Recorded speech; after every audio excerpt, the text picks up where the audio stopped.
What if everything you think you know about motivation is keeping you trapped? Right now, someone who did all the shadow work, faced all their demons, integrated all their darkness, is sitting in complete emptiness. Zero drive, zero fire, zero desire to do anything at all. They're not depressed. They're not lazy. They're not broken. They've stumbled onto psychology's best-kept secret. The one thing therapists don't warn you about. The phase that comes after healing that feels like death, but is actually rebirth. You thought facing your shadow would liberate you, set you free, give you clarity and purpose and all those beautiful things the self-help gurus promised. Instead, you can't feel anything. No drive, no ambition, no burning desire to conquer the world or even get out of bed some mornings. The goals that used to electrify you now feel like someone else's dreams.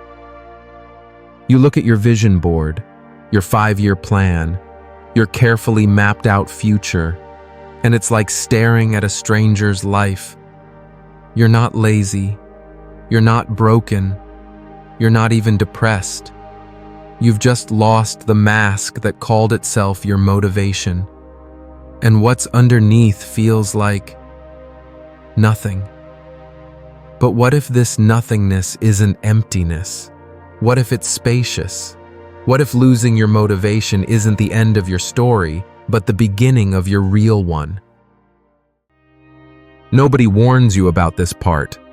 After all the emotional excavation, after staring down your patterns and defense mechanisms with brutal honesty, after doing the hard work of shadow integration, you wake up one day and feel nothing, not peace, not happiness, not even that promised clarity, just emptiness. Like all the fuel that kept your engine running mysteriously vanished overnight. The productivity obsession, gone. The people-pleasing that made you say yes to everything, exhausting. The constant striving for validation that shaped every decision. Hollow now, like applauding an empty theater. You scroll through social media. Everyone else is celebrating wins, hustling, having breakthrough moments. And you feel disconnected. Not jealous, you're past that. Not inspired. That engine seems broken, just distant, like watching life through thick glass. Your friends notice. You seem different, they say. Less intense. They're right. That relentless edge that used to define you, that drives others to be admired and sometimes feared, it's just evaporated. Carl Jung's warning. Carl Jung warned us about this moment. He called it the necessary death that precedes rebirth. The privilege of a lifetime is being who you are, he wrote. But before you can be who you are, you have to stop being who you're not.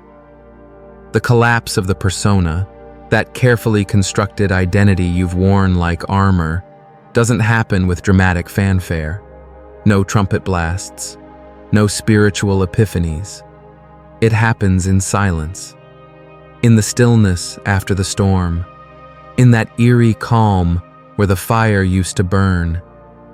You didn't fail the healing process. You didn't do something wrong. You're not broken or behind schedule. You're standing in the sacred void between who you were and who you're becoming. And this void, uncomfortable as it is exactly where transformation happens. The engine that was never yours. Here's what's really happening. The engine you've depended on your entire adult life was never truly yours. It was built by fear, by survival, by the shadow belief that you weren't enough as you are, that your value was conditional on your output, that love had to be earned through achievement and service and the careful curation of an acceptable self. Let me tell you about Daisy. 29, marketing professional in Austin. For years, she was the friend everyone called when they needed someone reliable. She said yes to everything, volunteered for extra projects, organized birthday parties for acquaintances. Her entire sense of worth came from being needed, from being the solution to other people's problems. She was a shapeshifter, becoming whatever version of herself would be most helpful, most loved, most indispensable. But it was killing her slowly. Then she started therapy, started recognizing her patterns. Her therapist used a phrase that hit like lightning. You've become addicted to being needed because you're terrified of being seen. The shadow work was brutal, but liberating. She learned to set boundaries, started saying no, began recognizing her own needs. But then something unexpected happened. The thing that had always motivated her, the rush of being needed, the dopamine hit of solving other people's problems, it just disappeared. She'd wake up thinking, I should check my emails. But then she'd just sit there, not out of rebellion, not exhaustion, just a profound lack of interest in the performance. What Daisy was experiencing wasn't failure. It was the natural consequence of removing a mask she'd worn for so long. She'd forgotten her face was underneath. The person you're grieving, that driven, goal-oriented, endlessly productive version of yourself, wasn't your authentic self. It was your survival self. And survival selves are exhausting to maintain because they're built on the shaky foundation of external validation, which means you're only as secure as your last accomplishment, only as loved as your most recent success. This numbness you're feeling isn't apathy. It's not depression, though it might masquerade as such. It's a sacred dismantling. Jung understood this phase intimately. He went through his own dark night of the soul, the process of individuation, becoming psychologically whole, the integration of conscious and unconscious minds. But Jung also understood that individuation doesn't begin with finding yourself. It starts with losing yourself. Specifically, losing the self you thought you were. When you've done enough shadow work, something profound shifts. The ego realizes it's not in charge anymore. And without the ego's constant commentary, without its endless need to improve and achieve and become, there's just you. Not you that gets promoted, not you that makes everyone proud, just the soft, disoriented, beautifully human you that's never had a chance to speak above the noise of performance. The language of the soul. This authentic you doesn't scream for attention. It whispers. It speaks in the language of intuition rather than logic, of feeling rather than thinking, of being rather than doing. But our culture has trained us to listen for the screams. We're addicted to the adrenaline of urgency, the dopamine of achievement, the external validation that tells us we matter. We've been conditioned to equate noise with importance, busyness with worthiness, constant motion with progress.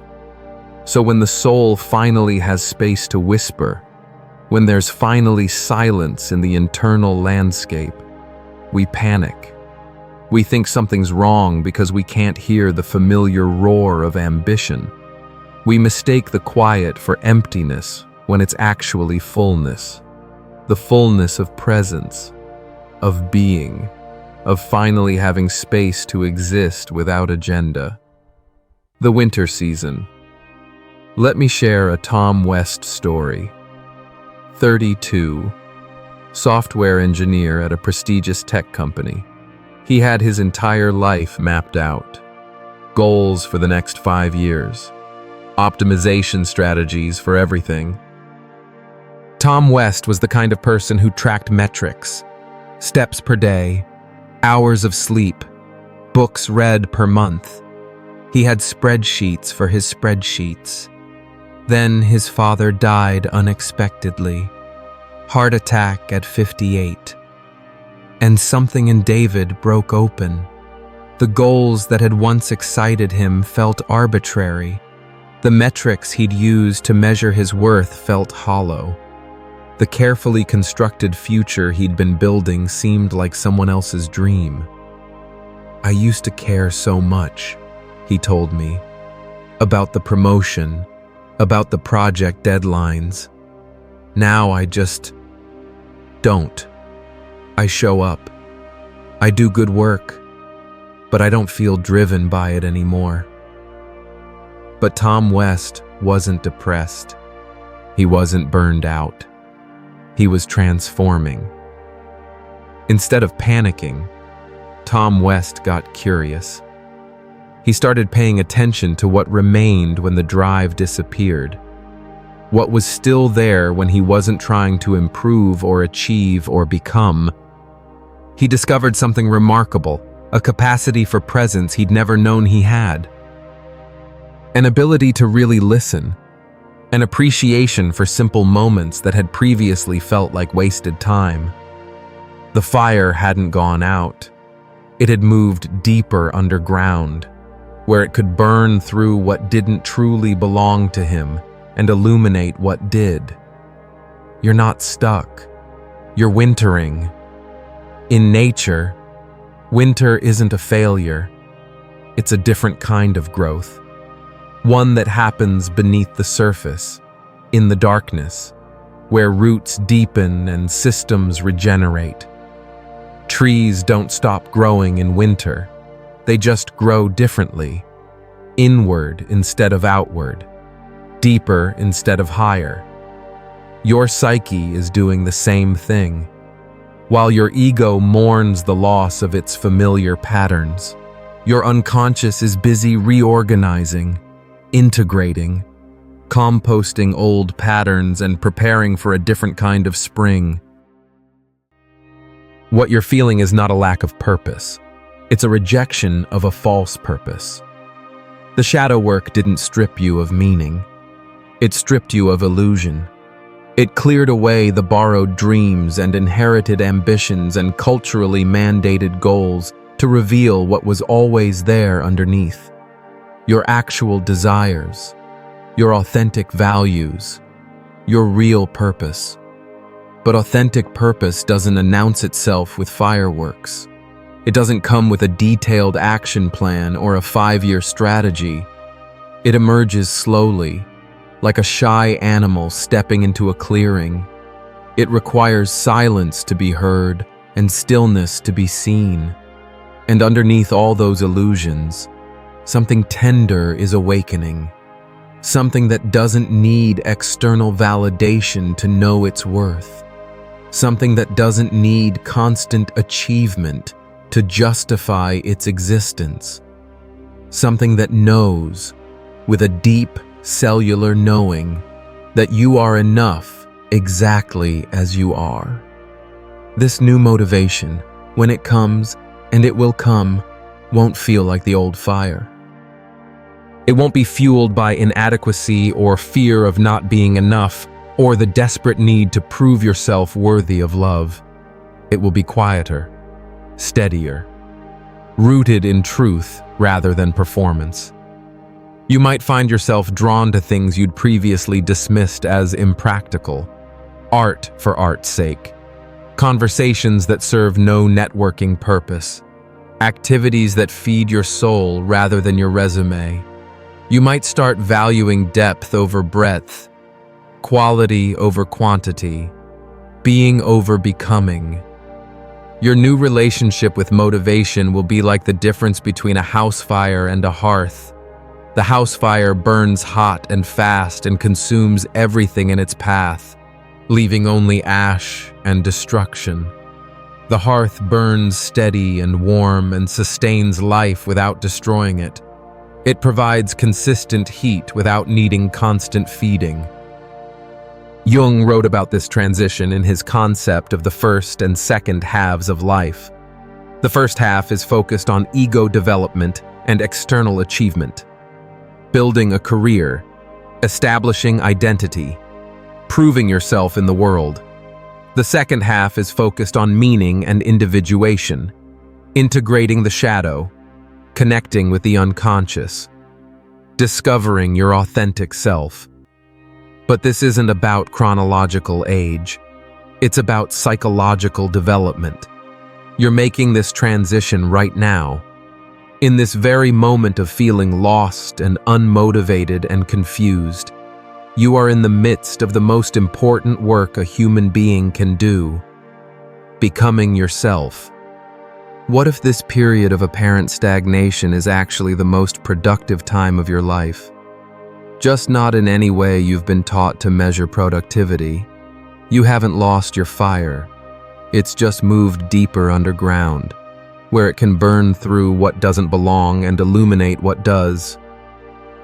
The spark will return, but not like a roar, as a whisper, gentle, true, unmistakably yours.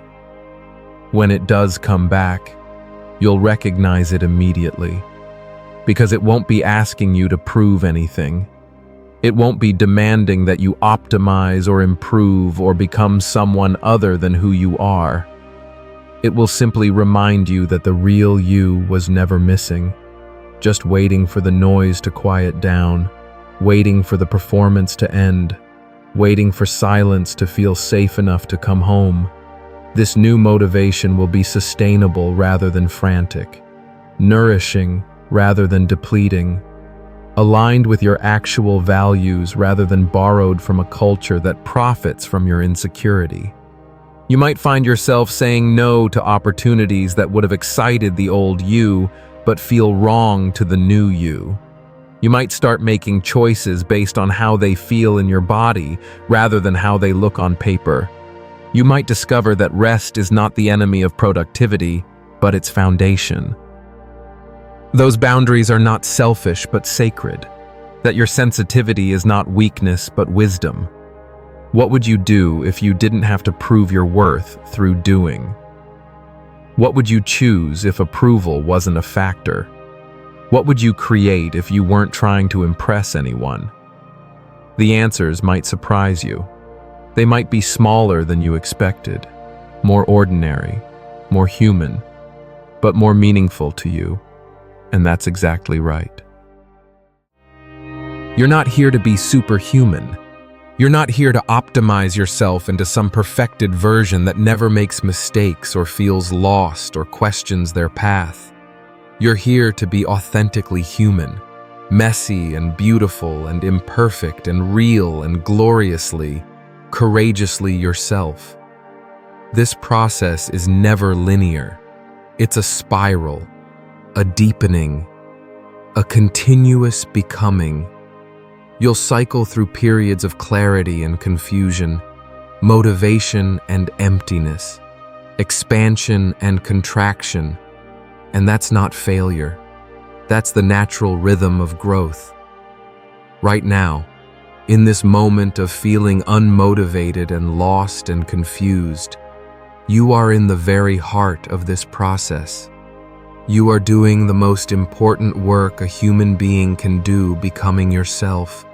Not the self your family wanted you to be, not the self your culture demanded, your actual self, the one that was there before you learned to perform, the one that will be there after all the masks fall away. This shelf doesn't need motivation because it is motivation. It doesn't need purpose because it is purpose. It doesn't need to prove its worth because its worth is intrinsic, unchangeable, already whole.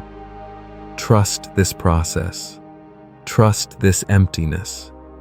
Trust this strange, sacred space between who you were and who you're becoming. Because on the other side of this winter is not just spring, but a completely different way of being alive. One that doesn't require you to exhaust yourself proving your worth. One that knows your worth is intrinsic, unchangeable, already whole. The world needs more people who have done this inner work, who have faced their shadows and integrated their wholeness, who have stopped performing and started being. You are one of those people, even in this moment of feeling lost, especially in this moment of feeling lost. You are exactly who the world needs you to be, not the polished, perfected version, the real you. The one who's willing to sit in the discomfort of not knowing. The one who's brave enough to let the false self die. The one who trusts that something truer is being born in the silence. Welcome home to yourself. The real you has been waiting your whole life for this moment. The moment when you finally stop running and start being. When you finally stop performing and start existing. You already are everything you need to be. You always have been. You always will be. If this resonated with you, don't forget to like, share, and subscribe to support more content like this. Your healing matters and your story isn't over.